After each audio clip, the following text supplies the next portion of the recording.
dalam majelis ilmu insya Allah bersama dengan Dr. Faisal Mahdi yang akan melanjutkan Sirah Nabawiyah yang sudah memasuki seri yang ke-8, yaitu yang akan membahas tentang tema hijrah menuju titik nol peradaban Islam. Kita mulai kajian pada sore hari ini dengan membaca Ummul Quran. Semoga menambah keberkahan kajian sore hari ini sehingga ilmu yang kita terima, ilmu yang disampaikan dapat lebih bermanfaat dan barokah untuk kita semua.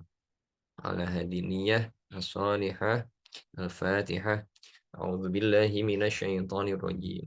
Bismillahirrahmanirrahim.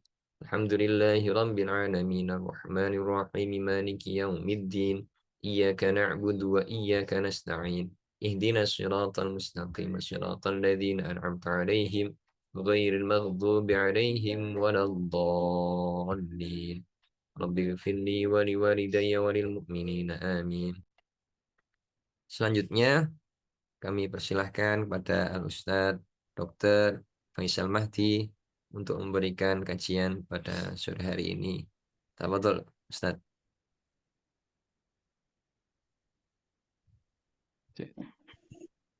Sebentar, Dok. Izin ini apa?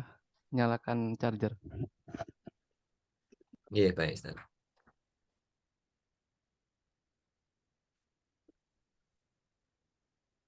Tes. Suara saya terdengar dengan jelas, Dok? Jelas, Dokter. Alhamdulillah. Alhamdulillah. Alhamdulillah. Baik, bismillahirrahmanirrahim. Assalamualaikum warahmatullahi wabarakatuh. Assalamualaikum warahmatullahi wabarakatuh. Alhamdulillah. Alhamdulillahilladzi bi ni'matihi tatimmus shalihat. Alhamdulillahi hamdan katsiran thayyiban mubarakan fihi kama yuhibbu rabbuna wa yarda. Asyhadu an la ilaha illallah wahdahu la syarikalah wa asyhadu anna Muhammadan abduhu wa rasuluh.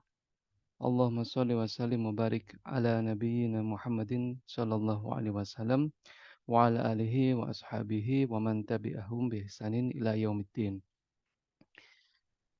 Qala Allah ta'ala fi Qur'anil Karim, a'udzu billahi minasyaitonir rajim. Ya ayyuhalladzina amanu taqullaha wa qulu qawlan sadida yuslih lakum a'malakum wa yaghfir lakum dhunubakum. Wa may yuti'illaha wa rasulahu faqad faza fawzan 'azim. Allahumma inna na'udzubika an adilla au udalla au azilla au uzalla au adlima au udlama au ajhala au yujhala alayya. Subhanaka la ilma lana illa ma 'allamtana innaka antal alimul hakim. Baik, teman-teman yang dirahmati oleh Allah Subhanahu wa taala, rekan-rekan sejawat sekalian yang dimuliakan oleh Allah rahimakumullah. Bersyukur kita kembali dalam majelis yang dimuliakan Allah ini ya, berkumpul di tengah-tengah kesibukan kita. Kita bersyukur atas karunia yang telah Allah berikan kepada kita, baik nikmat, baik kesempatan, kesehatan, dan apapun itu ya, dan semuanya harus kita syukuri. Mulai dari nikmat-nikmat yang sangat besar, yang sangat berarti bagi kita ya, maupun nikmat-nikmat yang itu bagi kita, kita anggap sederhana.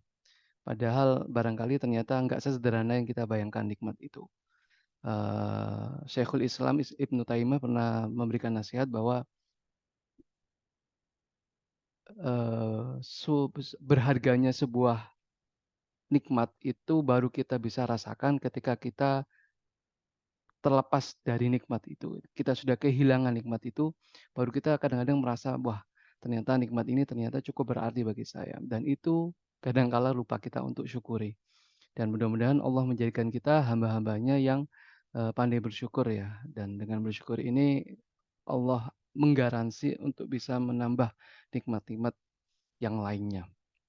Salawat serta salam tentu saja kita berikan kepada teladan kita bersama Nabi Muhammad SAW, segenap kepada keluarganya, sahabatnya serta para pengikutnya sampai akhir zaman. Baik teman-teman yang dirahmati Allah SWT, di pertemuan kita atau majelis ilmu kita pada sore hari ini, izinkan saya untuk menyampaikan sebuah topik yang bisa dibilang ini topik besar ya, membutuhkan perspektif yang cukup banyak untuk bisa menangkap banyak hal di peristiwa hijrah ini. Dan kita tahu juga bahwa hijrah ini adalah sebuah peristiwa penting dari agama kita ya, di Islam, dan seharusnya ya nggak cukup dengan satu atau 2 pertemuan, karena memang ini sangat luas sekali maknanya, baik dari segala secara hikmah, baik itu juga kronologis. Eee, pada sore hari ini coba saya ingin memotret sedikit saja di awal ini sebagai mukadimah, bagaimana hijrah ini dipotret dari, apa ya, pentingnya momen ini untuk membangun sebuah peradaban, yang itu adalah bagian dari visi dan misi Islam yang tentu saja Rasulullah pahami dan para sahabat pahami semuanya. Hijrah secara umum menjadi peristiwa yang, apa ya, penentu lah ya, penentu penting, besar dalam umat Islam, dan terkhusus dalam perjalanan dakwah Rasulullah ini. Hijrah bukan sekedar pindah tempat ya, bermigrasi ya dari satu tempat ke tempat lain, dari kota ke kota lain, apalagi hanya sebatas latar belakangnya faktor ekonomi. Hijrah bukan berarti merantau ya, dalam artian hijrahnya Rasulullah ini hanya merantau saja, memperbaiki nasib, enggak.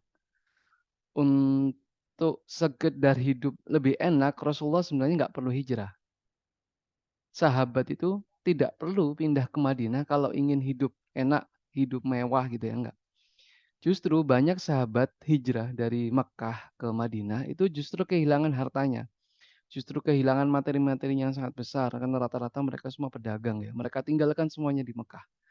Itu artinya karena hijrah secara ekonomi malah membuat, para sahabat itu susah. Hijrah adalah istilah yang sangat familiar ya hari ini ya, meskipun beberapa perspektif justru mereduksi makna hijrah itu ya. Ada yang bilang ya itu tadi perpindahan, ada yang bilang merantau dari desa ke kota, dari tempat kelahiran ke tempat, impian mana gitu ya, entah sekolah, entah mencari nafkah dan seterusnya. Atau hijrah dari yang sebelumnya kelam jadi, mendapatkan petunjuk dan seterusnya. Tapi coba kita dalami dan selami lagi, apa sih sesungguhnya ya makna hijrah ini, dari peristiwa hijrahnya Rasulullah di dakwah, di mana di Sirah Nabawiyah ini. Eee, Seperti diketahui ya teman-teman, kalender Islam itu ditentukan, merujuk pada perpindahan hijrah ini ya, perpindahan Rasulullah dan para sahabat dari Mekah ke Madinah. Eee, di bulan apa kira-kira Rasulullah ini hijrah? Ada yang tahu nggak? Ini mumpung sudah banyak ya, bisa diketik di kolom chat aja boleh. Ada yang tahukah kira-kira kapan Rasulullah itu memulai hijrahnya dari Mekah ke Madinah? Ada yang tahu? Bulan Muharram ya, Ustaz? Bulan Muharram. Bulan Muharram itu awal tahun, awal tahunnya Hijriah memang Muharram, tetapi Rasulullah berangkat hijrah tidak di bulan Muharram. Ada yang tahu? Kalau tahu mungkin dapat hadiah nanti dari Dokter Agung. Umroh barangkali ya, ketemuan di Masjidil Haram. Nggak ada yang tahu ya? Boleh browsing deh. Tapi kalau kelamaan ya udah saya jawab aja lah. Eh Bulannya Rasulullah hijrah itu akhir bulan Safar. Jadi kalau Muharram kurang tepat ya, setelah Muharram baru Safar. Nah, di akhir bulan Safarnya itu Rasulullah hijrah. Dan sampai ke Madinah di bulan Rabiul Awal. Nah, nanti ngafalinya gampang nanti. Rasulullah wafat di bulan Rabiul Awal, Rasulullah hijrah di bulan Rabiul Awal, Rasulullah lahir juga di bulan Rabiul Awal. Jadi di bulan Rabiul Awal Rasulullah, pribadinya Rasulullah ya, itu tiba di Madinah. Nah, kalender hijrah itu memang dimulai di bulan Muharram. Karena kalender Islam itu, disebut Hijriah karena awal bulannya, bukan karena awal bulannya ya, tetapi karena awal tahunnya. Muslimin menentukan tahun Hijriah ini kapan, karena bukan bulan awalnya karena Rasulullah hijrah Muharram maka di bulan itu ditetapkan 1 Hijriah, enggak. Karena di tahun itu di bulan Safar tepatnya Rasulullah hijrah, maka para sahabat menentukan di tahun itu adalah tahun pertamanya kalender Islam. Oke, bisa slide selanjutnya. Mengapa Rasulullah dan sahabat hijrah? Ini yang harus dipahami, teman-teman. Ketika tokoh-tokoh sahabat ya, terutama di waktu itu kalau nggak salah di zaman Umar ya, zaman Umar bin Khattab khalifahnya itu sepakat menentukan kalender Islam itu di bulan atau mungkin di bulan ini ya, di peristiwa hijrah ini. Berarti, ya semuanya sepakat para sahabat pada saat itu bahwa momentum hijrah ini adalah momentum kejadian yang paling berpengaruh dalam Islam, ya. Islam itu didakwakan Rasulullah kurang lebih 23 tahun dan ada banyak peristiwa besar di sana. Mulai dari Isra Mi'raj yang mukjizat besar itu ya, kemudian hijrah, setelah itu ada peristiwa Badar, perang Uhud, dan nanti ada Fathu Mekkah, ada perang Tabuk dan seterusnya. Banyak sekali peristiwa-peristiwa besar. Tapi yang dipilih adalah peristiwa hijrah. Alasannya kenapa? Ya ini, yang pertama. Dengan hijrah ini, Islam menjadi tampak lebih sempurna. Baik sebagai ajaran, sebagai doktrin gitu ya, sebagai nilai, sekaligus sebagai praktek hidup. Itu setelah dan karena hijrah. Karena hijrah, ini yang kedua ya, adalah garis penentu. Di mana Islam itu kemudian menjelma menjadi sebuah kekuatan yang diperhitungkan pada saat itu. Yang membuat Islam ini memerankan semua fungsinya secara din ya, secara utuh, baik itu secara din dan peradaban ya, itu momentumnya adalah hijrah ini. Sahabat itu sudah masuk Islam di Mekah, ya. Tapi nggak sedikit orang-orang hebat, orang-orang yang sudah masuk Islam itu banyak yang hebat. Kala itu ada Abu Bakar, ada Umar, Utsman, itu semuanya orang-orang hebat, luar biasa dan seterusnya. Dan kelak mereka semua akan menjadi orang-orang yang besar juga dan berpengaruh. Tidak hanya dalam dunia Islam, tapi dalam dunia seluruhnya gitu ya, perkembangan dunia. Contohnya Umar ya, Umar itu nanti ketika zaman kepemimpinannya itu ya, itu berhasil, beliau menjadi orang yang berpengaruh dan berhasil merubah peta dunia. Umar berhasil menghapus nama banyak negara pada saat itu. Menjadi Islam, Islam, Islam yang semula ada Romawi, ada Persia, ada Mesir, ada Habasyah dan seterusnya. Itu total 15 negara itu ya di bawah kepemimpinannya Umar ya. 15 negara hari ini ya kalau mau dikonversi. Itu khalifahnya cuma satu, Umar, dan semuanya dalam negeri Islam. Sudah tidak ada lagi nama Persia sama Roma di peta dunia pada saat itu. Ini Umar hebat sekali pada saat itu. Mereka orang-orang hebat para sahabat. Tapi kehebatan Islam itu tidak hanya ditopang oleh kehebatan-kehebatan individu. Kehebatan orang-orang per orang saja. Ini penting. Kehebatan Islam itu ditetapkan oleh kebersamaan. Bagaimana orang-orang Islam itu beraktivitas dalam masyarakat, bersosial, solid, kokoh, bersatu lah ya. Itu melahirkan sistem. Semua sistem terlahir dalam pemerintahan Islam saat itu, mulai dari politik, pemerintahan, ekonomi, pasar, sosial dan seterusnya.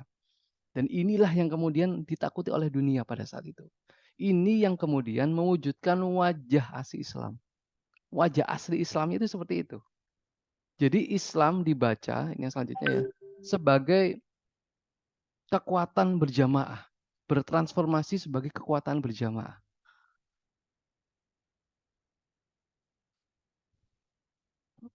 Bukan ya itu tadi, karena bukan karena kehebatan individunya saja, tapi eh, bisa aja ya seseorang eh, jadi tidak cukup hanya menjadi orang-orang hebat saja ya seseorang itu ya. Karena tidak bisa seseorang sehebat apapun itu mewakili Islam, nggak bisa. Kehebatan dan prestasi individu itu bisa dijadikan modal yang penting untuk membangun kebersamaan jamaah kaum muslimin. Dan ini yang dilakukan oleh generasi Islam dan para sahabat pada saat itu.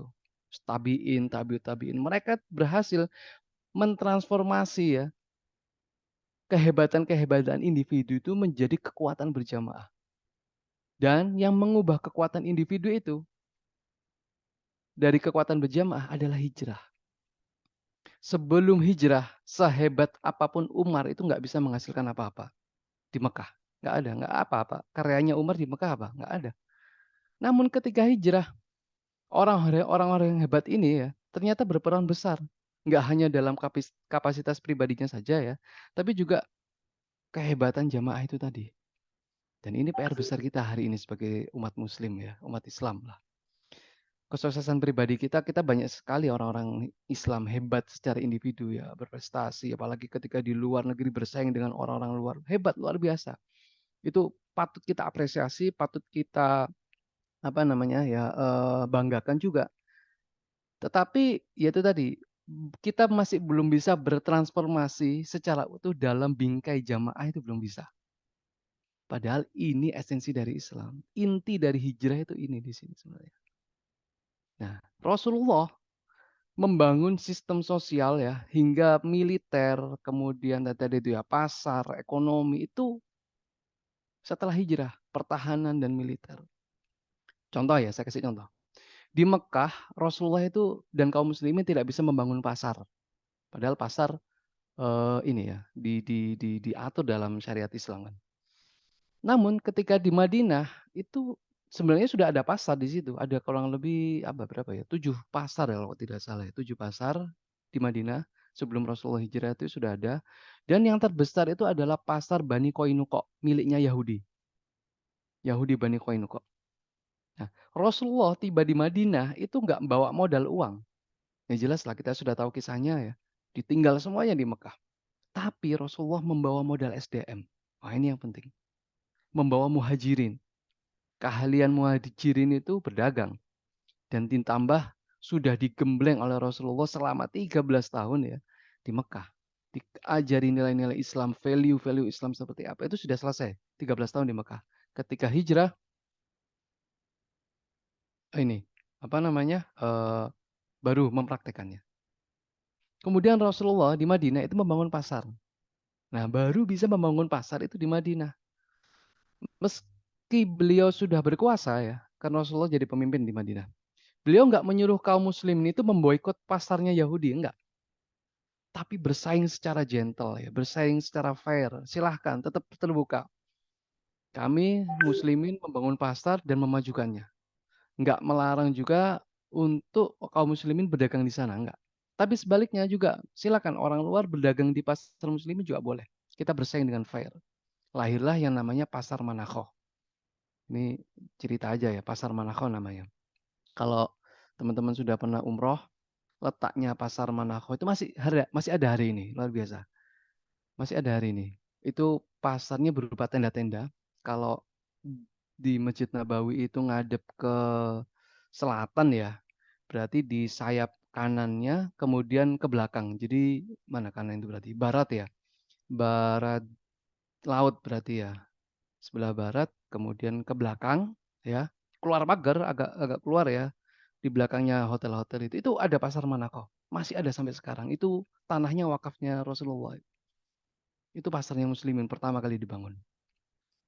Nah, sedangkan pasar Yahudi itu di seberangnya. Jadi di barat dayanya lah ya, barat dayanya. Jadi barat ke depan sayap kanannya itu pasarnya Yahudi Baini Koinko. Nih teman-teman, ketika sudah muncul pasarnya Muslimin, pasar Manakho tadi, dalam kurun waktu kurang dari 2 tahun, itu pasar Bani Koinuka itu tutup. Kenapa? Karena sistem perdagangan Rasulullah itu jauh lebih baik, jauh lebih jujur, jauh lebih berkeadilan, dan lebih untung. Bahkan pedagang non-muslim ya, yang dari luar Madinah, dari Anbat, dari utara itu ya, dari ini pedagang Nasrani, itu dagangnya nggak ke pasar Yahudi, dagangnya ke pasar Muslimin. Yaitu tadi karena banyak sekali keuntungan di sana. Ini semua karena hijrah.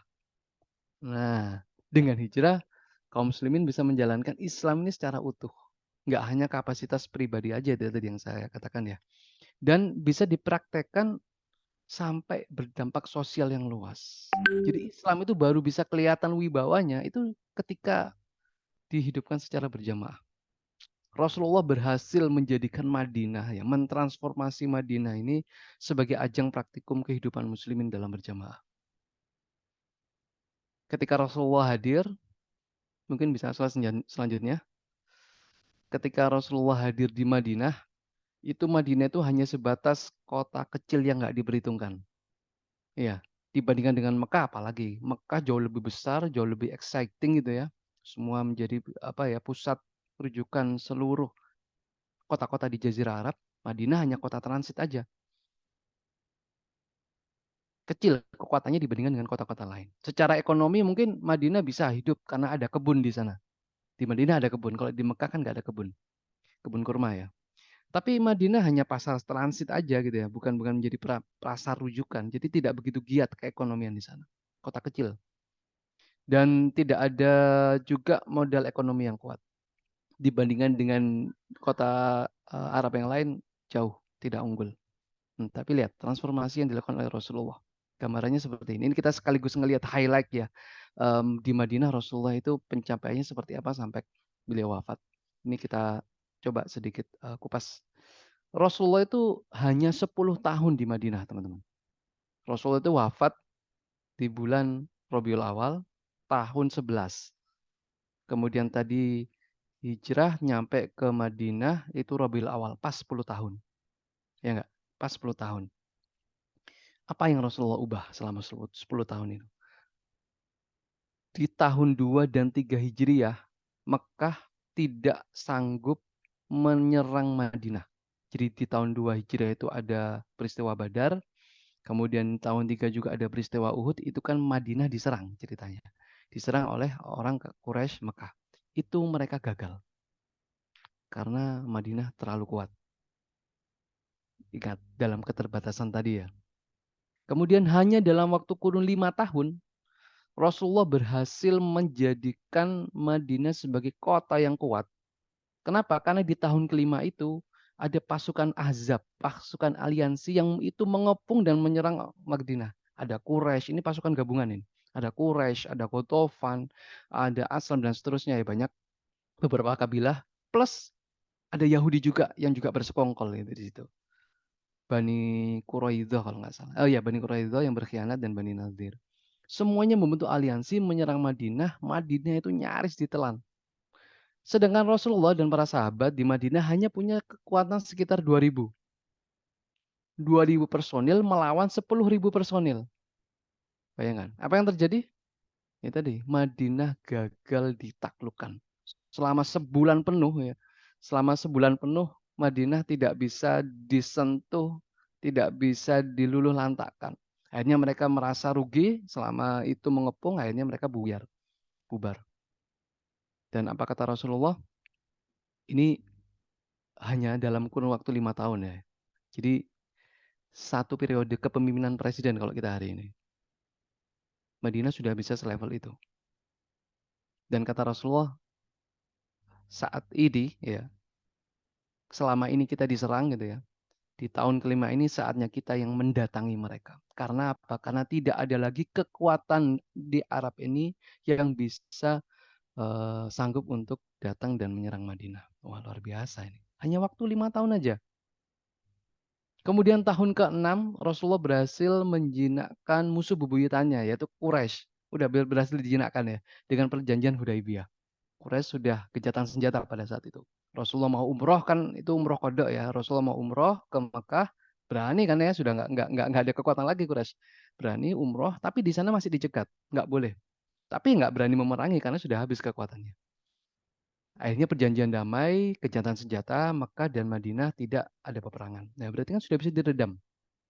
Tahun ke-7 Rasul juga mengakhiri kekuatan musuh bebuyutannya yaitu Yahudi. Ini Yahudi yang terakhir. Ada kurang lebih 3 atau 4 Yahudi ya di Madinah itu ya. Dan ini Yahudi yang terakhir yaitu Yahudi Khaybar di tahun ke-7. Habis. Karena mereka berkhianat. Tahun ke-7 juga, nah ini, Rasulullah mengirim surat resmi ke luar Madinah, ke negeri-negeri lain ya. Menyatakan bahwa Madinah adalah kekuatan yang legal yang diakui oleh dunia. Waduh, keren ini. Ini tahun ke-7 ini. Surat untuk pemimpin Roma itu dikirim oleh Rasulullah. Surat untuk pemimpin Persia, Kisrohnya Persia, Kaisar Roma, Kisroh Persia, pemimpin atau Raja Mesir, Raja Habasyah, Yaman, semuanya dikirimi surat.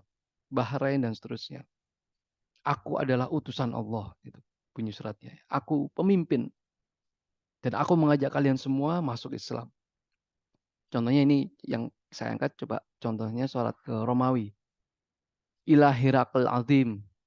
Ila Hirakal Azimil Rum. Kepada Herakles, rajanya Romawi pada saat itu kaisarnya namanya Herakles. Penguasa Roma. Salamun alamat tabail huda. Keselamatan hanya untuk mereka yang mengikuti petunjuk.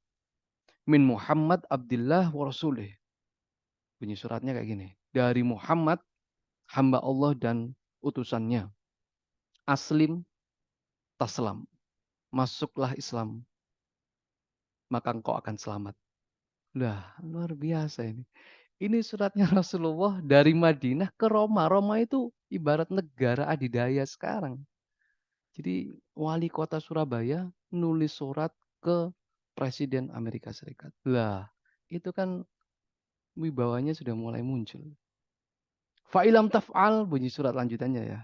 Fa'inna alaika ismal arishin. Apabila engkau, wahai Herakles ya, tidak mau masuk Islam ya, engkau akan menanggung dosa. Dosa seluruh rakyatmu karena terhalang hidayah yang akan aku sampaikan. Wah, surat dari Madinah sudah kayak gini, gitu. Ini nggak ngancem ya, nawarin ya. Bahasanya bahasa diplomatis memang, tetapi ini nggak ngancem, nggak mau nyerang, nggak, tapi menawarin ke Herakles. Kalau nggak mau ya nggak apa-apa, tapi engkau akan menanggung dosa. Dan ternyata benar, Herakles nggak terima. Slide. Nah, di tahun ke-8 Rasulullah mengirim 3.000 pasukan ke Mu'tah. Ini sudah tahun ke-8 ya, teman. Untuk apa? Ngapain ngirim 3.000 pasukan? Untuk menghukum penguasa Arab di Mu'tah itu yang pro Herakles. Jadi ini di wilayah perbatasan Arab ya, karena di sebelah utaranya sudah Syam. Nah itu kan kalau di perbatasan ada yang pro ke Madinah, ada yang pro ke Roma. Nah yang pro ke Roma ini membunuh pemimpinnya kabilah Arab yang itu pro ke Madinah, yang sudah masuk Islam. Wah ini nggak terima Rasulullah, ingin buat perhitungan, kirim 3.000 pasukan untuk menghukum penguasa Arab di sana. Nah, untuk membela, karena ini adalah Romawi juga, Herakles juga mengirim pasukan ternyata. Sebanyak tadi kalau Muslim 3.000, kalau Herakles mengirim 200.000. Bayangkan, 3.000 ngelawan 200.000. Itu kalau mau dikeroyok ke satu orang versus 70 orang. Kira-kira menang apa kalah?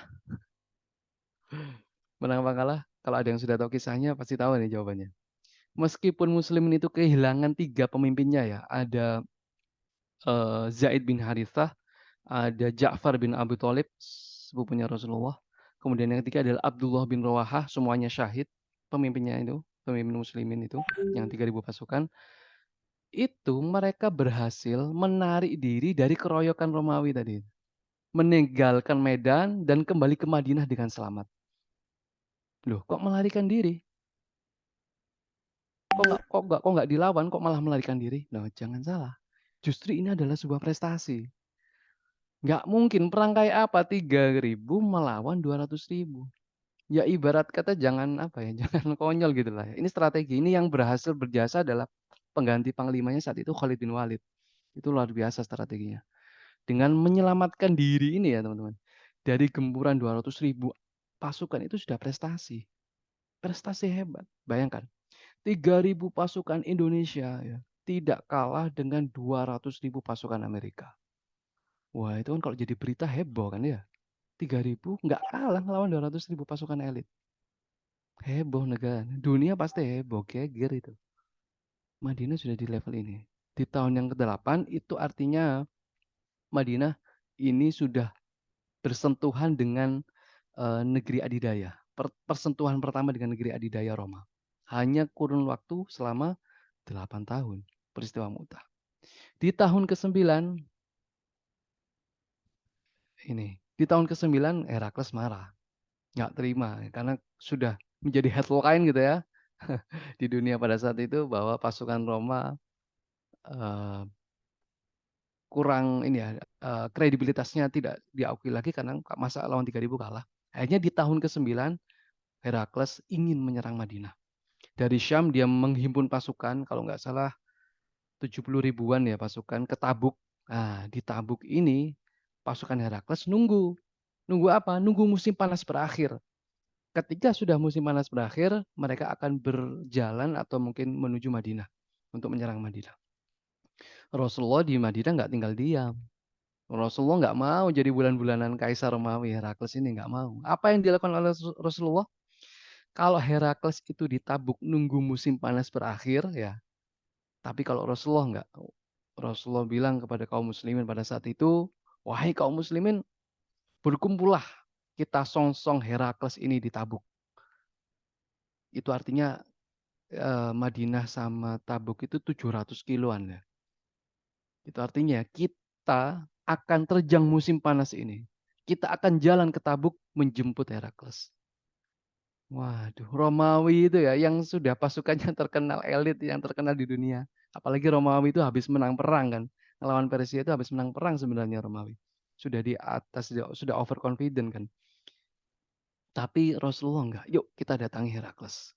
Itu pasukan Herakles ketakutan. Ini nih kita nunggu musim panas berakhir lah. Ini malah pasukan Islam malah datang pas musim panas. Akhirnya Herakles mundur dari Tabuk takut. Bayangkan. Ini kalau mau dianalogikan lagi ya.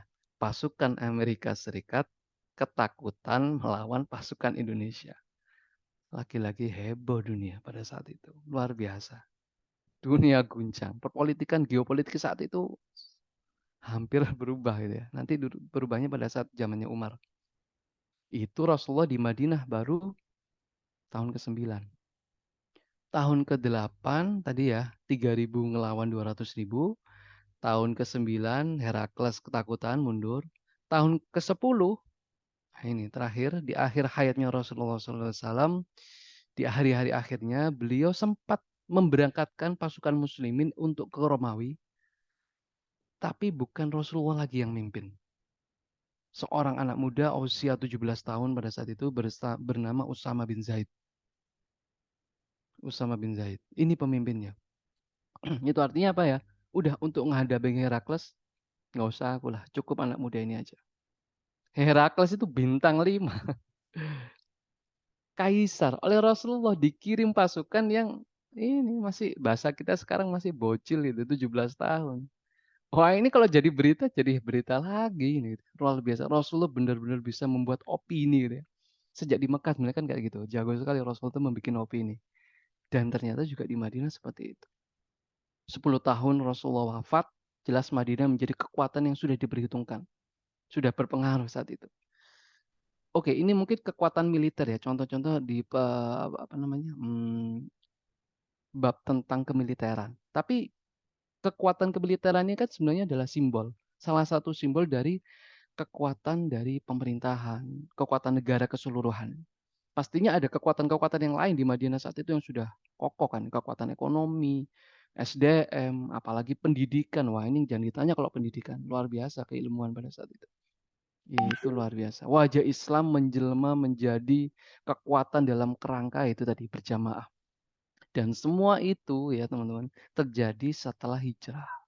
Jadi benar-benar hijrah ini titik balik yang hasilnya nggak pernah diduga sama sekali. Jadi ahli-ahli sejarah itu sepakat bahwa pencapaiannya Rasulullah itu tergolong spektakuler, fenomenal lah. Tidak bisa disandingkan dengan tokoh-tokoh hebat manapun ya di muka bumi ini. Hanya di kurun waktu 10 tahun, luar biasa. Itu sekelumit tentang highlight dan tentang bagaimana hijrah ini berperan dalam menentukan peradaban Islam. Dan ini nanti berlanjut terus di zaman sahabat, Khulafaur Rasyidin, Bani Umayyah, Bani Abbasiyah, luar biasa, Masya Allah. Ya tentu saja bisa naik turun nantinya, tetapi sebagai pondasi utama itu para sahabat paham bahwa hijrah itu adalah posisinya sangat luar biasa penting, luar biasa besar.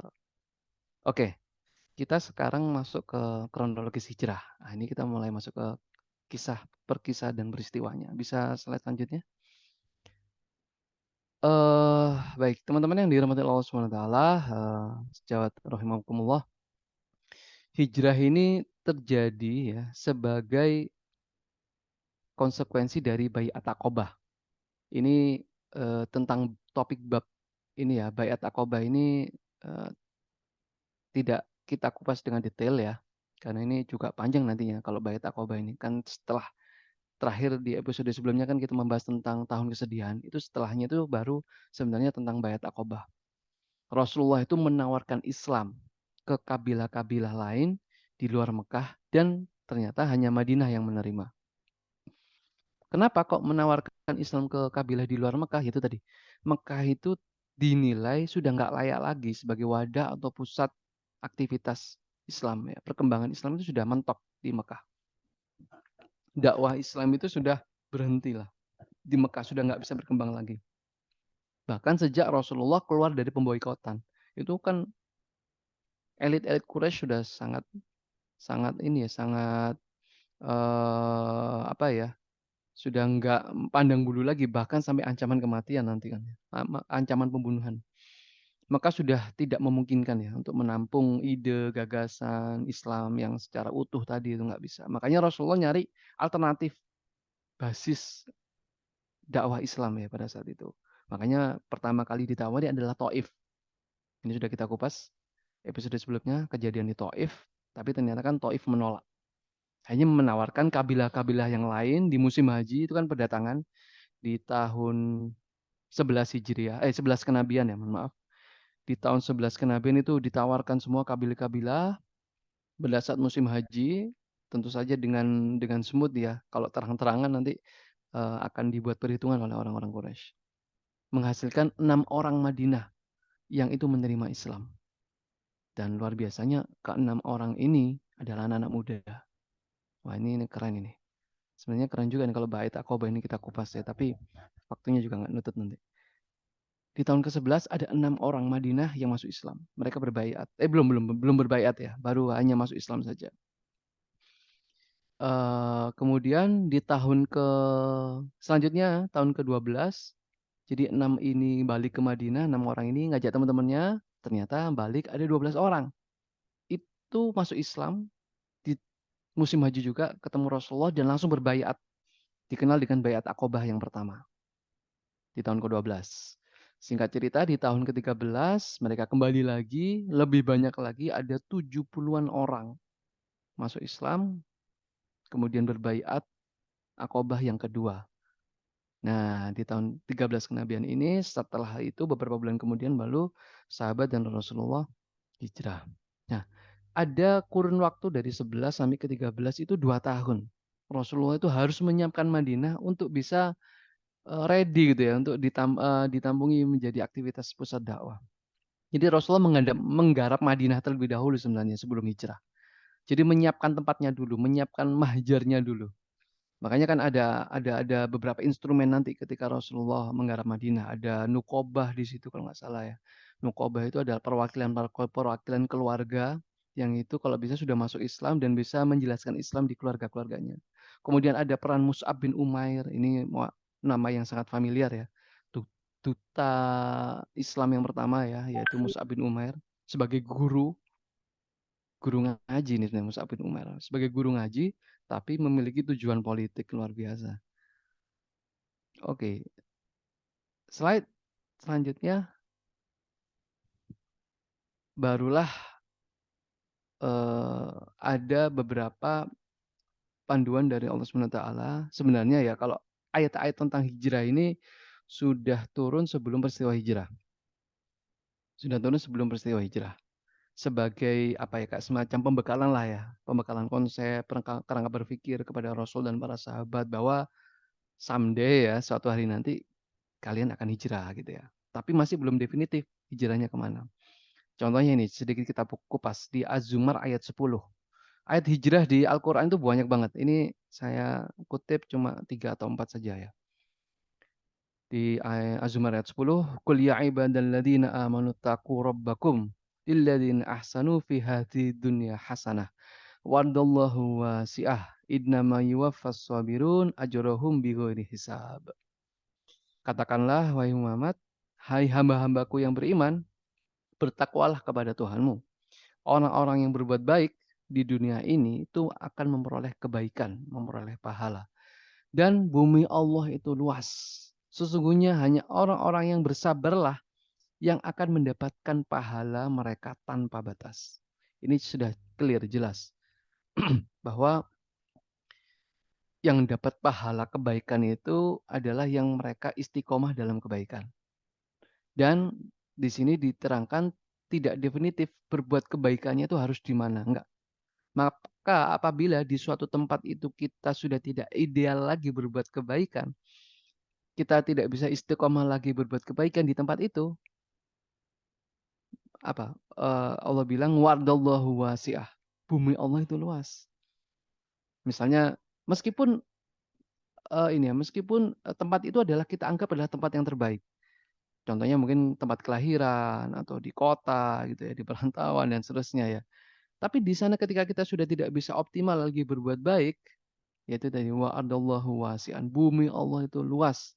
Tinggalkanlah dulu tempat itu, berhijrahlah ke tempat yang memungkinkan engkau bisa berbuat dan melanjutkan kebaikan itu.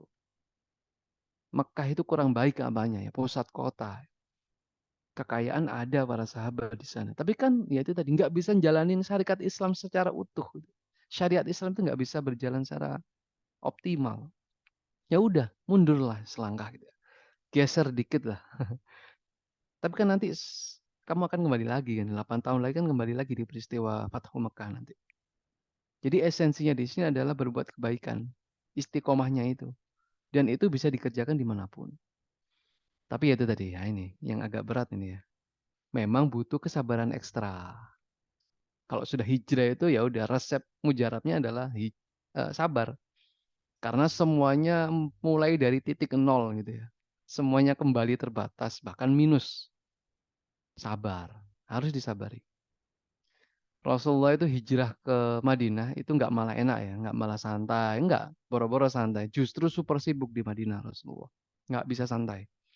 Pakai ukuran kita saja itu nggak mungkin. Kita sudah membahas tadi ya aktivitas militer aja sudah kalau dihitung-hitung setahun itu ada kurang lebih 3 peperangan besar yang dipimpin oleh Rasulullah dari 80 aktivitas militer selama di Madinah. Luar biasa. Jadi ya itu harus sabar.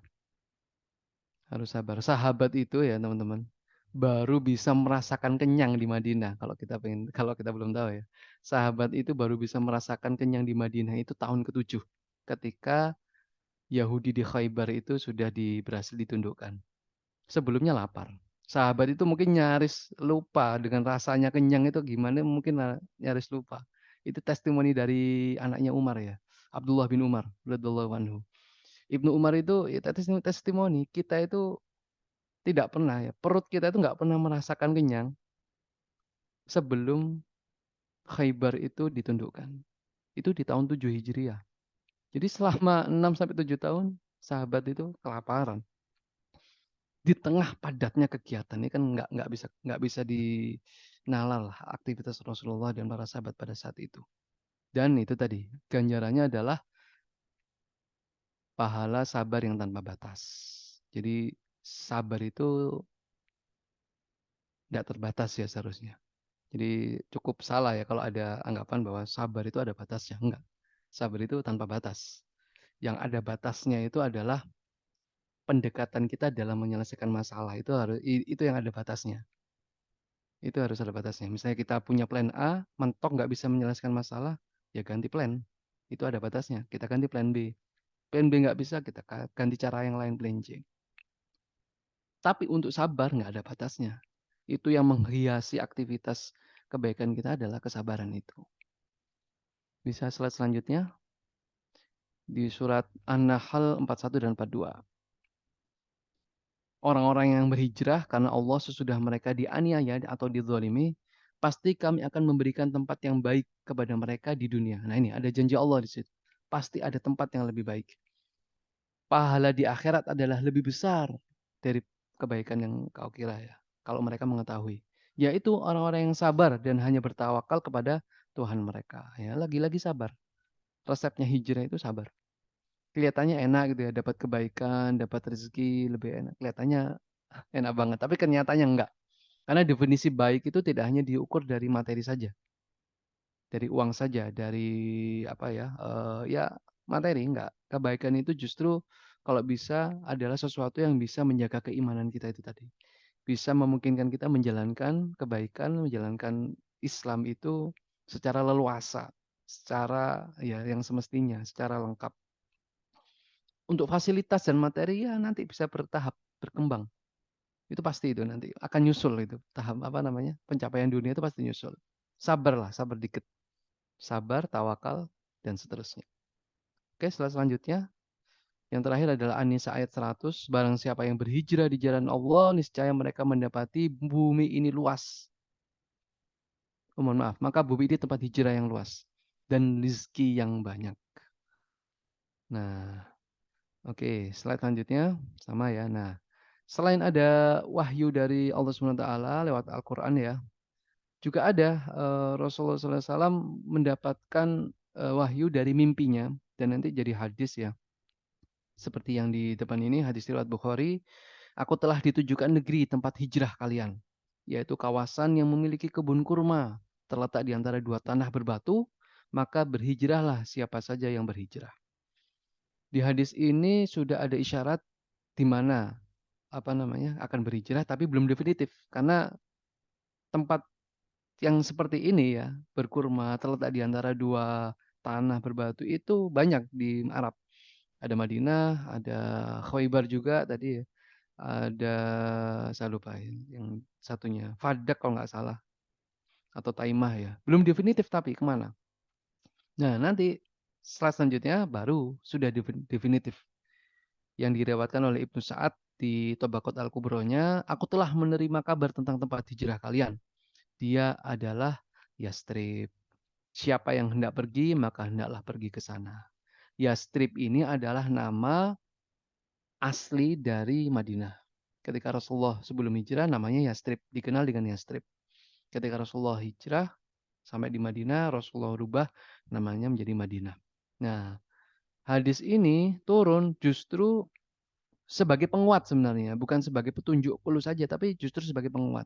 Karena hadis ini disampaikan oleh Rasulullah setelah peristiwa Baiat Aqobah. Ketika sudah ada perjanjian dengan kesepakatan dengan orang-orang Madinah, baru hijrah apa namanya hadis isyarat dari Rasulullah ini turun gitu.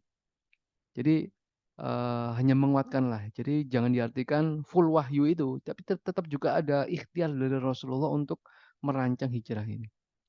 Lalu mulailah hijrah para sahabat dan Rasulullah ya tentu saja dimulai dengan para sahabat. Selanjutnya hijrahnya para sahabat itu ada tiga ya. Ada yang sebelum Rasulullah, ada yang bersama Rasulullah, dan ada yang setelah Rasulullah. Yang sebelum Rasulullah banyak, banyak banget. Ada Umar, ada Abu Salamah. Umar ini bahkan gerombolan ya. Yang lainnya itu sendiri-sendiri, kemudian sembunyi-sembunyi mungkin ya hijrah pergi gitu ya ke Mekah. Tapi Umar enggak, pengumuman kalau Umar. Pengumuman dan membawa 20 orang gitu ya. Yang mau ketemu silakan cegat kita di jalan gitu ya. Langsung ngacir gitu aja ke Madinah. Luar biasa Umar. Kemudian Mus'ab bin Umair, nah itu tadi ya, guru besarnya Madinah nih. Luar biasa. Abdullah bin Umi Maktum, ini yang apa namanya, sahabat Rasulullah yang buta itu ya. Muazzinnya Rasulullah. Selain Bilal bin Rabah itu ada Abdullah bin Umi Maktum, ini hijrah duluan.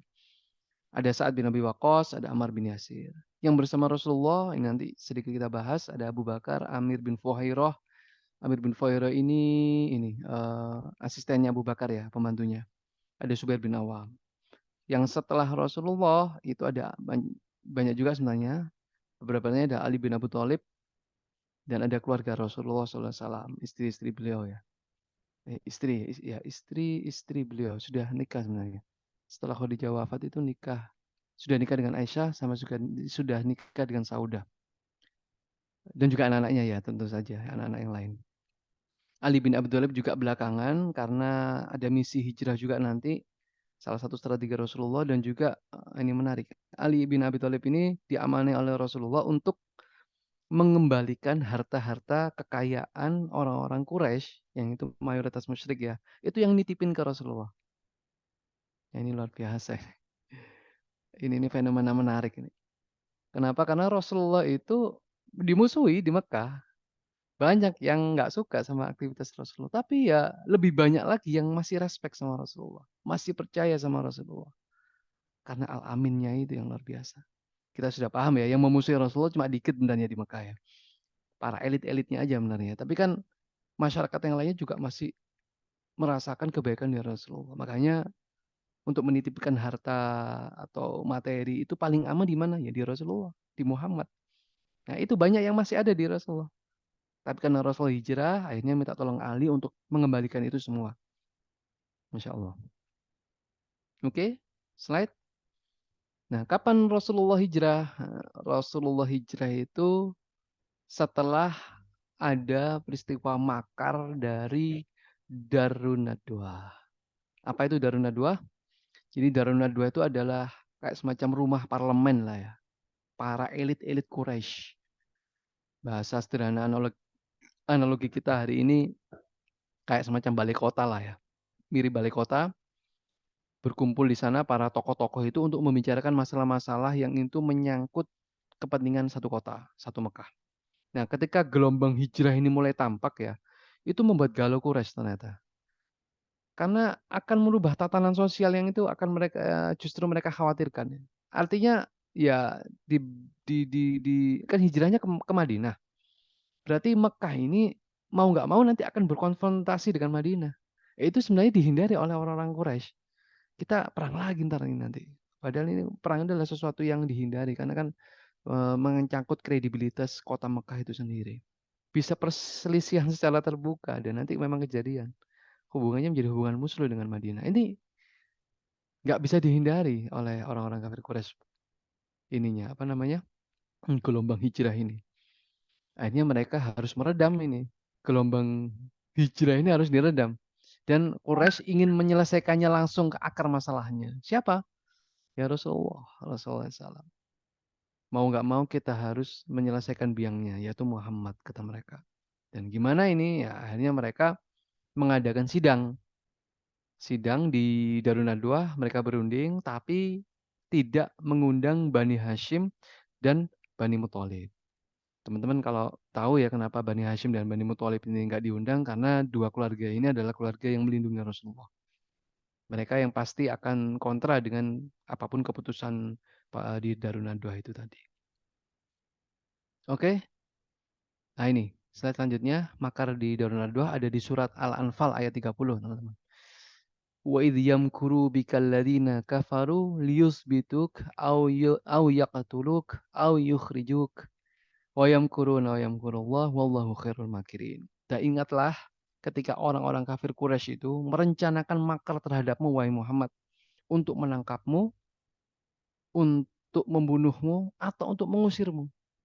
Mereka membuat makar, tetapi Allah menggagalkannya. Allah sebaik-baik pembalas makar. Jadi mereka merencanakannya sangat detail banget, gitu. Sangat detail sekali. Ada tiga opsi setidaknya Rasulullah ini. Muhammad ini diapain ya? Yang pertama, apa di penjara aja lah, ditangkap, kita taruh di mana gitu ya, diasingkan. Gitu. Bukan diasingkan ya, tapi masih di dalam Mekah. Dipikir-pikir, wah nggak bisa bahaya atau pilihan itu ya, mereka berdebat sendiri kan. Nggak bisa. Pilihan itu bisa berbahaya karena Muhammad pasti akan mempengaruhi orang-orang di sekitarnya lagi. Dan mereka pasti akan masuk Islam dan bisa melawan kita. Gagal, opsi yang pertama. Opsi yang kedua, bagaimana kalau kita usir aja? Diusir, diasingkan ke tempat yang terpencil, dititipkan ke kabilah mana gitu ya. Lah, yang tadi aja kita takut ada yang terpengaruh, malah kita taruh di sebuah kabilah. Nanti satu kabilah dipengaruhi oleh Muhammad, mereka semua masuk Islam, mereka akan memusuhi kita. Jangan, nggak boleh. Jangan, jangan. Opsi ini nggak diterima. Jadi Rasulullah itu apa ya? Kita sudah tahu ya, Rasulullah itu sosoknya sangat magnetik sekali ya, sangat menarik. Pasti orang yang berinteraksi dengan Rasulullah itu pasti akan yang jelas ya terpukau terlebih dahulu. Ketika sudah berdiskusi pasti akan menerima Islam. Akhirnya opsi yang pertama kedua gagal, yang ketiga yaitu dibunuh. Dan cara membunuhnya juga sebenarnya bertentangan ya, artinya kalau membunuh nanti Bani Hashim sama Bani Muthalib akan minta perhitungan. Kita bisa perang lagi sama mereka. Akhirnya ada sebuah ide Ada yang meriwayatkan ide ini yang mencetuskan iblis ya. Iblis itu ternyata ada iblis itu ikut dalam majelis ini menyerupai manusia dan mengusulkan ini ya. Ada suatu riwayat yang mengatakan, tidak saya cantumkan di sini. Apa ininya, triknya? Tetap dibunuh Muhammad, tetapi dengan banyak orang, tidak dengan satu orang. Ada perwakilan-perwakilan kabilah yang itu mengeroyok rumah Muhammad, kemudian membunuhnya bersama-sama. Nah, kalau bersama-sama gini, Bani Hashim dan Bani Muthalib pasti akan mikir-mikir kalau mau memerangi kita. Kalau mereka minta ini ya tebusan karena ini ya karena pembunuhan ya kita kasih aja berapapun yang mereka mau, asalkan nggak perang. Oke, akhirnya diputuskanlah makar ini berupa pembunuhan terhadap Rasulullah. Wah ini jelas sudah benar-benar puncaknya lah ini ya. Malam ini eksekusinya langsung. Jadi paginya itu mereka kumpul, malamnya mereka sudah mengutus pemuda-pemuda kabilah ya perwakilan itu untuk mengepung rumah Muhammad. Ketika Muhammad keluar langsung dihabisi. Dan darah di pedang kita ya, yang untuk orang yang menghabisi tadi itu jangan dihapus. Kita tunjukkan kepada Bani Hashim dan Bani Muthalib bahwa yang membunuh Muhammad banyak orang, banyak kabilah. Wah. Nah, wah ya itu tadi. Wallahu khairul makirin. Allah Subhanahu wa taala jelas tahu kan lah ya. Gampang sebenarnya. Ya ngutusin mengutus ini ya, mengutus Jibril untuk memberitahu Rasulullah bahwa telah terjadi makar dan memberikan izin untuk segera berhijrah malam itu juga. Jadi Rasulullah sebenarnya sampai pagi itu ya, sampai detik itu ya, belum berencana hijrah sebenarnya. Nunggu izin dari Allah Subhanahu wa taala. Sudah mengizinkan para sahabat, sudah pada banyak yang hijrah, tapi Rasulullah sendiri masih belum menunggu izin dari Allah. Nah, baru ketika Jibril memberitahu bahwa ada makar dan apa namanya? Jibril berkata ya, malam ini jangan tidur lagi di tempatmu, wahai Muhammad. Pergilah. Jangan tidur lagi di tempat tidur yang seperti biasanya. Itu tadi kan ada makar itu tadi. Jibril sudah menyampaikan izin, barulah Rasulullah menyusun strategi. Dan strateginya luar biasa, sangat-sangat detail. Perencanaannya sangat matang. Quraisy merencanakan dengan matang, ya Rasulullah lebih matang lagi. Waktu telah ditentukan, malam ini kita hijrah, tinggal tunggu eksekusi. Waktunya singkat, singkat banget. Siangnya ya, paginya itu tadi sudah dikasih tahu, siangnya itu Rasulullah pergi ke rumah Abu Bakar. Slide selanjutnya. Nah ini, merencanakan dan menyusun strategi. Ini dikutip oleh Bunda Aisyah ya, peristiwa ini. Eh, Aisyah radhiyallahu anha berkata, ketika kami sedang duduk di kediaman Abu Bakar, ya rumahnya sendiri juga ya. Pada siang hari yang terik, tiba-tiba ada seseorang yang berkata kepada Abu Bakar, wahai Abu Bakar, Rasulullah datang, tapi dengan menggunakan penutup kepala. Rasulullah tiba di waktu yang nggak biasa beliau mendatangi kami. Jadi ternyata Rasulullah itu sudah biasa ke rumahnya Abu Bakar gitu ya. Sudah sering lah, hampir tiap hari mungkin. Ya, Aisyah statusnya pada saat itu kan juga sudah dinikahi. Nah, Abu Bakar berkata, ayah dan ibuku sebagai tebusannya. Demi Allah, beliau tidak datang di waktu-waktu seperti ini kecuali karena ada urusan yang penting. Nah, Rasulullah muncul setelah selanjutnya dan meminta izin masuk. Ini adab Rasulullah. Setelah diizinkan masuk, beliau berkata kepada Abu Bakar, keluarkan orang-orang lain yang berada di rumah ini. Abu Bakar menjawab, mereka tidak lain adalah keluargamu sendiri, wahai Rasulullah. Ya, intinya aman lah ya. Jadi Rasulullah di sini menerapkan security yang sangat tinggi sekali ya, mulai dari menggunakan penutup kepala, kemudian datang di waktu yang nggak normal. Karena siang hari itu di Mekah pada saat itu ya nggak, ya mungkin sampai hari ini juga ya, itu nggak umum untuk keluar siang-siang karena sangat terik. Mungkin juga sedang musim panas juga pada saat itu. Nah, eh, beliau bertanya, sesungguhnya Rasulullah berkata lagi, sesungguhnya aku telah diizinkan untuk berhijrah. Kemudian Abu Bakar bertanya, apakah aku menemanimu wahai Rasulullah? Rasulullah menjawab, ya. Nah, barulah Rasulullah merencanakan ini dengan Abu Bakar sangat-sangat detail. Padahal waktunya sangat singkat ya. Nanti malam ini langsung dieksekusi. Slide selanjutnya. Ini sudah mulai tegang-tegang ini. Teknis dan manajemen hijrah dari Rasulullah. Apa ininya, apa namanya, strateginya seperti apa? Jadi keluar rumah pada malam hari dan bermalam 3 hari di Gua Saur atau kita mengenalnya Gua Sur ya, Gua Sur. Yang benar sebenarnya Gua Saur, Gua Saur. Eh, kemudian meninggalkan Ali di Mekah dan memintanya untuk menggantikan Rasulullah tidur di tempat yang biasa Rasulullah tidur. Jadi Rasulullah itu keluar saat Quraisy mengepung nanti. Ketika malam hari, Quraisy sudah mengepung, Ali sudah tidur, kemudian Rasulullah baru keluar. Nah, ini juga ada peristiwa yang cukup menarik karena orang-orang Quraisy itu tidak melihat ketika Rasulullah keluar. Dan ini mungkin adalah satu-satunya peristiwa yang luar biasa dalam hijrah. Yang lainnya adalah perkara-perkara manusiawi lah. Perkara manusiawi yang itu bisa direncanakan, diikhtiarkan. Tapi untuk topik ini ada sangkut paut dari Allah. Jadi orang-orang Quraisy itu tidak ditutup ya penglihatannya ketika Rasulullah keluar dari rumah. Kemana Rasulullah pergi? Ya ke rumah Abu Bakar. Oleh karenanya rencana yang selanjutnya adalah melibatkan keluarga Abu Bakar untuk menyerap informasi dan mengurusi urusan logistik. Siapa saja? Ada Asma, ada Abdullah, ini anaknya ya. Asma dan Abdullah ini kakak adik. Kakak adik satu dari satu ibu ya. Sedangkan Aisyah sama Abdurrahman itu ibu yang lain. Tapi yang dilibatkan adalah Asma sama Abdullah karena Aisyah masih masih kecil waktu itu ya. Dan Amir bin Fuhairah ya itu tadi asistennya tadi. Karena Quraisy ini otomatis akan berjaga-jaga menjaga jalan-jalan menuju Madinah itu semua sudah ditelusuri dan sudah dijaga lah sama orang-orang Quraisy. Jangan sampai Rasulullah pergi ke Madinah. Nah, Madinah ini letaknya di utara Mekah.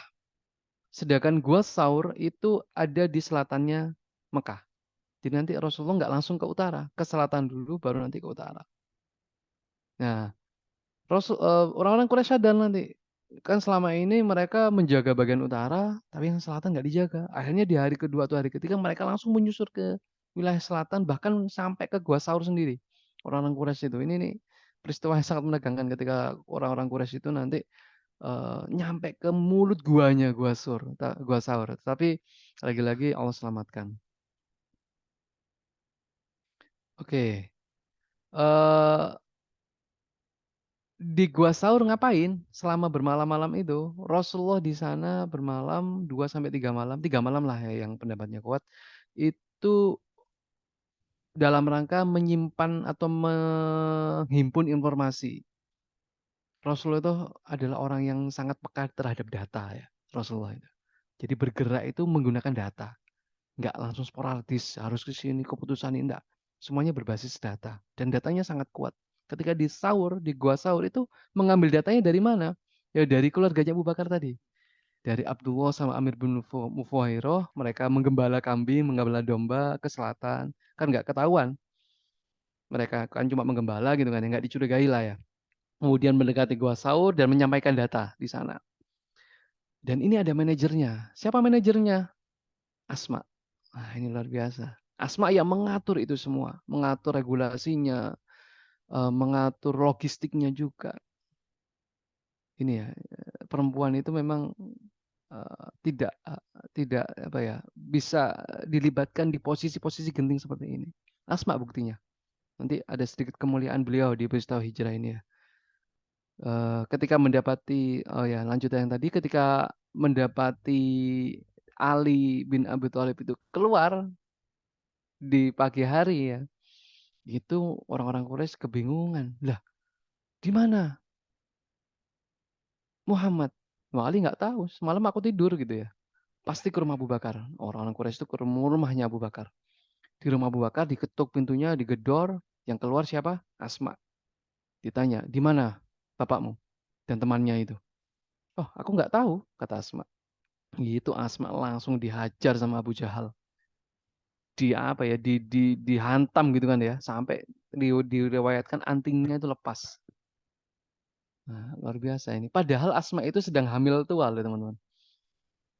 Sebagai manajer proyek hijrah ya, kemudian usianya 20-an tahun, sedang hamil, hamil tua. Dan nanti melahirkan ketika sudah hijrah di Madinah itu langsung lahir anak pertamanya. Dan itu adalah bayi pertama muhajirin yang lahir di Madinah. Namanya adalah Abdullah, Abdullah bin Zubair. Luar biasa Asma itu berada di posisi ini teman-teman. Menyiapkan makanan untuk bekal perjalanan Rasulullah dan seterusnya, menjadi manajer, kemudian itu tadi berhadapan langsung dengan orang-orang Quraisy. Slide. Oh, sebentar, ada yang kelewatan. Oh ya, ini teknisnya ya. Rasulullah menggunakan 2 ekor unta. 2 ekor unta yang itu sudah disediakan oleh mohon maaf, siapa? Abu Bakar tadi. Sudah benar-benar dipreparekan dengan matang oleh Abu Bakar. Dan untanya adalah unta yang terbaik. Tapi Rasulullah di sini ketika ditawari unta oleh Abu Bakar, Rasulullah nggak mau. Rasulullah ingin membelinya. Dan harga untanya itu berapa ya? Dibeli oleh Rasulullah sekitar 80 dinar. Oh iya, 800 dirham. Itu dibeli sama Rasulullah. Untanya Abu Bakar. Kan ada 2 disiapkan oleh Abu Bakar, tapi Rasulullah beli. Tapi belinya ngutang, karena Rasulullah kan belum punya uang. Nanti di Madinah dibayar. Seharga 800 dirham atau 80 dinar. Kalau dikonversikan sekarang 320 juta itu harga untanya. Dan nanti namanya untanya itu Al-Quswah itu kan ya. Jadi memang untuk hijrah ini ya, Abu Bakar sudah nyiapin secara matang dan detail sampai ke kendaraannya pun harus istimewa. Untanya harganya 320 juta. Ya, karena perjalanan jauh dan beresiko tinggi. Nggak mungkin unta yang sakit-sakitan atau unta yang kurus.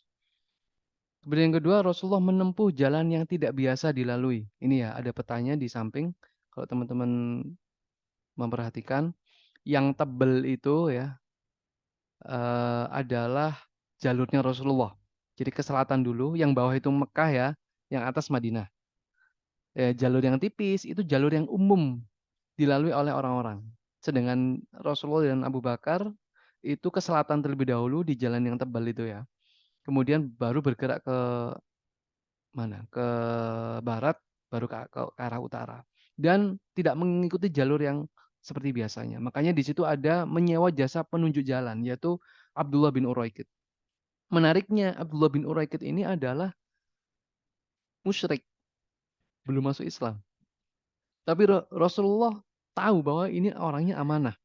Meskipun orang kafir, tetapi ya masih bisa diajak kerjasama, orangnya amanah, dan tidak menduduki posisi yang penting, ya nggak masalah.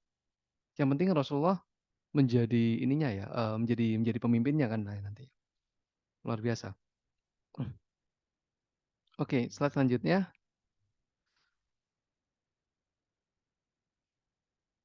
Oke, eh, sebentar.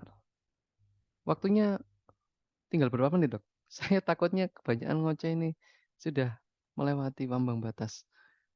Masih ada waktu. Masih ada waktu, ya. Sekira sekitar 10-15 menit Ya, lagi. ini tinggal dikit kok, insya Allah.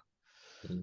Nah, sebenarnya peristiwa hijrah ini secara kronologis padat ya, artinya banyak peristiwa ya. Ada nanti bertemu dengan Suraqah bin Malik, kemudian ada bertemu dengan beberapa orang, ada testimoni di sana, kemudian nanti juga singgah di Kuba terlebih dahulu, sangat padat ya. Nanti kalau ada kesempatan teman-teman bisa membaca kitab Sirah Nabawiyah atau mungkin nanti kalau ada kesempatan coba kita bahas. Tapi di sini saya akan sedikit membahas peristiwa yang terjadi di tengah perjalanan ketika Rasulullah singgah di perkemahan milik Ummu Ma'bad. Ummu Ma'bad. Siapakah Ummu Ma'bad ini? Eh, dalam perjalanan Rasulullah itu singgah dan beristirahat di kemah Ummu Ma'bad dari suku Khuza'ah. Dan mereka suku Husa ini tinggal di sekitar Kudoit yang itu jaraknya sekitar 265 kilo dari Madinah. Kalau Mekah ke Madinah itu sekitar 400 kiloan lah ya, 400 kiloan. Perjalanannya berhari-hari. Ya saat itu nggak saya sekarang. Kalau sekarang sudah ada jalan tol, naik bis berapa jam ya? 6 sampai 8 jam, 8 jam lah kalau kita perjalanan. Kalau umroh atau haji itu. Nah, di Kudoit ini itu berada di tengah-tengah perjalanan. Sekitar 265 kilo dari Madinah. Jadi di tengah perjalanan dan Ummu Ma'bad ini siapa? Dia adalah orang yang biasa jamu orang-orang yang lewat di sekitar situ, di sekitar kemahnya kan juga jalur dagang juga. Tapi di pemberhentian itu Rasulullah berhenti di Ummu Ma'bad, insya Allah safe, jelas safe di situ, nggak ada orang Quraisy lagi. Nah, masalahnya adalah di perkemahan itu tidak ditemukan apa namanya persediaan makanan karena Rasulullah bermaksud ingin membeli kurma gitu ya, ingin membeli beberapa bahan makanan untuk bekal perjalanan. Dan memang Umum Abad ini eh, sering jamu orang-orang yang lewat. Dan apa kata Umum Abad? Ya, jika aku punya akan aku kasih sebagai jamuan untukmu wahai tamuku gitu kata Umum Abad. Slide. Kemudian Rasulullah SAW kemudian melihat seekor kambing kurus di pojokan kemahnya. Rasulullah kemudian meminta izin kepada Ummu Ma'bad untuk memerahnya. Ummu Ma'bad bingung, itu sudah tidak mengeluarkan susu lagi gitu ya. Sudah kurus, apalagi kita sedang musim paceklik. Tapi kalau kau mau ya silakan. Nah, Rasul kemudian berdoa, mengusap kelenjar susu kambingnya itu ya, dan kemudian membaca basmalah, Bismillahirrahmanirrahim, kemudian berdoa, ya Allah, berkailah kambing Ummu Ma'bad ini. Nggak lama kemudian terpancarlah dengan deras susu kambing tersebut hingga penuh wadahnya itu. Setelah selanjutnya, Rasulullah kemudian memberi minum ke semua rombongan, termasuk Ummu Ma'bad. Jadi, ini luar biasa ya. Baru setelah itu, beliau minum pada giliran yang terakhir. Ini kebiasaannya Rasulullah.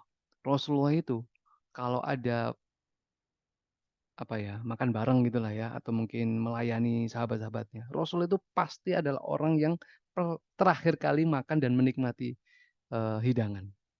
Pemimpin itu kayak gini sebenarnya. Ini eh, sesuatu yang langka hari ini gitu ya. Pemimpin itu seharusnya melayani kan ya. Dan Rasulullah pasti seperti itu. Nanti di Madinah juga kayak gitu. Ketika ada jamuan di sebuah rumah sahabatnya, itu Rasulullah bantu jamu, ngambilin makanan gitu. Setelah semua sahabat makan, baru Rasulullah makan. Begitu juga di Ummu Abad ini. Ketika sudah ngasih semuanya, termasuk ke Ummu Abad, baru Rasulullah meminum di giliran yang terakhir. Ini kaidah pemimpin yang sungguh sangat luar biasa. Kelihatannya sepele, tetapi ini efeknya sungguh sangat dahsyat. Setelah beristirahat dan sebelum meninggalkan kemah, Rasulullah memerah susu kambing kembali di wadah itu dan menyerahkannya untuk keluarga Ummu Ma'bad. Kemudian setelah itu Rasulullah pergi. Tak lama kemudian Abu Ma'bad tiba dan menggembala. Nah, ini suaminya Ummu Ma'bad. Dia kaget. Kenapa? Karena di rumahnya kok ada susu. Padahal kambingnya itu sedang kurus. Sedang kurus kering. Sebentar, saya izin beberapa detik.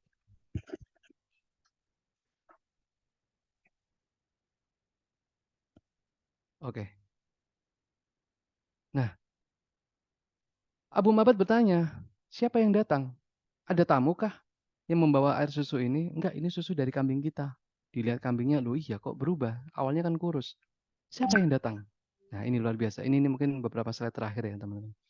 Kesaksian dari Ummu Ma'bad, kesan pertama beliau ketika menjelaskan siapa tamunya ini kepada suaminya, Abu Ma'bad. Apa kata Ummu Ma'bad? Aku melihat seorang laki-laki yang rendah hati. Wajahnya bersinar, besar kepalanya, serasi dengan bentuk badannya. Ini pandangan pertama seorang wanita loh ya. Maksudnya Ummu Ma'bad ini pertama kali ketemu Rasulullah dan deskripsinya detail seperti ini. Luar biasa. Bentuk badannya itu serasi, proporsional. Ia seorang yang sangat tampan dan tegap. Matanya indah, lebar. Bagian matanya sangat hitam. Bagian putihnya sangat putih. Bagian hitamnya sangat hitam. Bagian putihnya sangat putih. Alis dan bulu matanya lebat dan halus. Di atas kelopak matanya seperti ada celak. Lehernya cenderung panjang, janggutnya tebal, dan rambutnya hitam pekat. Ada yang tahu usia Rasulullah sekarang berapa ketika hijrah? Gampang lah ya. 40 ditambah 13. 53 tahun. Tapi terlihat rambutnya masih hitam pekat. Ini mungkin mungkin teman-teman bisa meneliti ini. Kenapa kok Rasulullah berubahnya sedikit. Jadi faktor penuaannya sangat sangat rendah sekali Rasulullah. Ini yang meriwayatkan ada banyak jumlah ubahnya Rasulullah. Jumlah ubahnya Rasulullah ketika beliau wafat itu sekitar 20-an. Nah, kok iseng banget gitu ya sahabat sampai ngitungin ubahnya Rasulullah. Kalau teman-teman tahu, sahabat itu sebenarnya menatap wajah Rasulullah itu sungkan. Abu Bakar, Umar itu para sahabat-sahabat lain itu kalau ngomong sama Rasulullah itu nunduk, nunduk gitu. Karena saking berkarismanya Rasulullah, nggak berani menatap matanya Rasulullah, nggak berani. Tawadu gitu ya. Nah, terus kenapa kok ada yang bisa iseng hitungi ubannya? Nah, kita harus paham bahwa yang meriwayatkan jumlah ubannya Rasulullah itu berapa, itu adalah sahabat-sahabat yang masih muda, sahabat-sahabat yang junior. Kalau nggak salah ini yang meriwayatkan Anas bin Malik. Itu kan usianya masih belasan tahun, masih remaja lah ya. Jadi masih belum sungkan gitu ya kepada Rasulullah. Nah, namanya anak-anak. Gitu ya, rambutnya hitam pekat Rasulullah. Slide selanjutnya, kita lanjut keterangan dari Ummu Ma'bad ini ya. Suaranya berat, ketika diam, dia tampak begitu teduh. Ketika berbicara, dia tampak begitu berwibawa. Ucapannya tersusun rapi dan indah. Tidak terlalu singkat dan tidak terlalu panjang. Efektif Rasulullah. Efisien juga lah ya. Jika dilihat dari kejauhan, ia tampak begitu gagah dan berkarisma. Jika dilihat dari dekat, dia begitu tampan dan menyenangkan. Slide selanjutnya. Perawakannya sedang, tidak terlalu tinggi menjulang dan tidak terlalu pendek. Ia bagaikan sebuah dahan di antara dua dahan. Teman-temannya selalu bersamanya. Jika dia berbicara, maka mereka akan diam menyimak. Jika dia memerintah, mereka langsung mengerjakannya. Dia tampak begitu dicintai, disegani, dan tidak pernah bermuka masam. Sekali lagi, ini pandangan pertama seorang Ummu Ma'bad ketika berjumpa dengan Rasulullah. Luar biasa, Masya Allah. Ini belum tahu namanya juga ini. Saya, kenapa juga nggak nanya namanya tadi kan ya. Kemudian Abu Ma'bad, terakhir ya, selanjutnya nanya gitu ya. Setelah mendengar gambaran yang begitu panjang dari istrinya tentang sosok Rasulullah tadi, Abu Ma'bad berkata, luar biasa ini. Dia demi Allah adalah orang Quraisy yang sedang ramai dibicarakan hari-hari ini. Dia buronan berarti. Dan aku telah mendengar ciri-cirinya itu disebut-sebut di Mekah. Jadi ternyata teman-teman, Abu Ma'bad itu tahu, ini kan Abu Ma'bad pulang dari luar kan ya, sering berinteraksi dengan orang luar. Ternyata di Mekah itu orang-orang begitu banyak yang membicarakan sosok yang menjadi buronan ini. Jadi orang-orang Quraisy itu menyebar informasi kan kepada masyarakat luar. Kalau ada orang seperti ini, ciri-cirinya kayak gini, itu adalah pelarian dari Mekah. Tolong ditangkap. Ada sayembara juga kan, diberikan seekor berapa ratus ekor unta gitu untuk siapa yang bisa berhasil menangkap Rasulullah. Ini kan orang yang menerima informasi dari orang-orang kafir Quraisy itu kan bingung. Ini ciri-cirinya orang beneran jahat ta orang ini. Beneran buronan ta. Mereka sangat impresif gitu lah. Kok orang kayak gini jadi pelarian sih? Kok orang kayak gini orang bener ta ini orang jahat ini. Akhirnya orang Quraisy ini sendiri ya, linglung sendiri akhirnya. Iya juga. Ini orang baik sebenarnya, tetapi ya mau gimana lagi menjadi musuh kita gitu kan. Jadi ya serba salah orang-orang kafir Quraisy menyebarkan informasi tentang ciri-ciri Rasulullah, tetapi yang disebarkan adalah ciri-ciri Rasulullah yang nggak ada celahnya sama sekali. Yang itu pasti akan membuat orang-orang bingung. Dan ya itu adalah sekelumit beberapa peristiwa dari hijrah ini yang dialami oleh Rasulullah. Sebenarnya yaitu tadi sebenarnya panjang ini ya peristiwa hijrah ini. Saya kutip hanya beberapa saja yang bisa menjadi hikmah buat kita. Dan mudah-mudahan kita bisa mengambil pelajaran ini. Dan yang paling penting adalah bagaimana Rasulullah itu menjadikan hijrah ini sebagai sebuah momentum untuk kita semua orang-orang Islam Tamaluknya dan lebih khusus para sahabat nantinya ya ketika Rasul di Madinah untuk menjalankan aktivitas syariat Islam ini secara lengkap lah ya. Itu karena peristiwa hijrah. Mungkin itu yang bisa saya sampaikan. Mohon maaf kalau terlalu panjang. Allah taala alam bisawab. Saya kembalikan kepada Dokter Agung.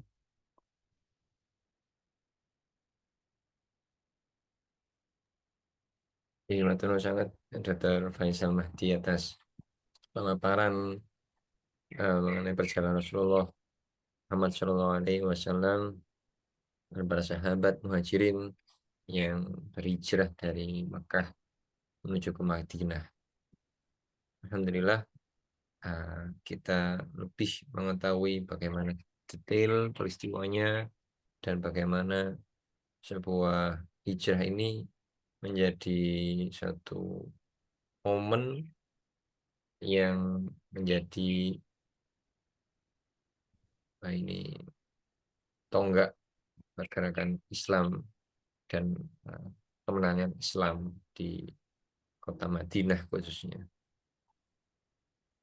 Bagi ada hadirin yang uh, bertanya mungkin satu pertanyaan mawon atau kita tutup mawon tadi karena sudah hampir azan maghrib. Semoga kita dapat melanjutkan Sirun Nabawih ini insya Allah sudah bulan Ramadan gitu mungkin.